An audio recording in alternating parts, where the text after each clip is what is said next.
মানে 1995 সাল থেকে যে এসএসসি শুরু হয়েছে, যেখানে তার সার্ভারে ডাটাকে প্রায়োরিটি দিয়ে সমস্ত টিচার রিক্রুটমেন্ট হয়েছে, হঠাৎ এসে আজকে বলছে কোথাকার পঙ্কজ বনসালের এক্স এমপ্লয় যার বাড়ির ছাদ থেকে একটা উইমান এসে বলছে আপনার চাকরিটা অবৈধ।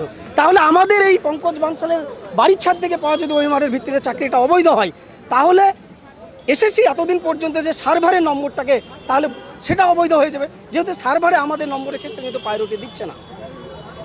তাই এসএসসির কাছে আমাদের দাবি, আপনি আমাদেরকে সার্টিফিকেট করুন, হয় আমাদের সার্ভারের নম্বরটা আপনি ইনভ্যালিড করুন, না হলে আপনি ওই মার্কটা ভ্যালিড করুন, যে কোনো আপনার সার্টিফিকেট দিতে হবে। কিন্তু কোন জাদু বলে আপনি হুট করে আপনি আমাদেরকে স্কুল যেতে দিবেন, এটা আমরা কিন্তু। আচ্ছা, এই যে তালিকাটা পাঠানো হয়েছে ডিআই অফিসে, এই তালিকাটা তো আপনারা দেখেছেন, এখানে যাদের যাদের নাম রয়েছে তাদের প্রত্যেকের যে লিস্ট বা মার্কশিট, সেগুলো কি ঠিকঠাক রয়েছে? আপনারা দেখে অসঙ্গতি আছে, অনেক অসঙ্গতি আছে, বিভিন্ন ক্যাটাগরি ভুলভাল নাম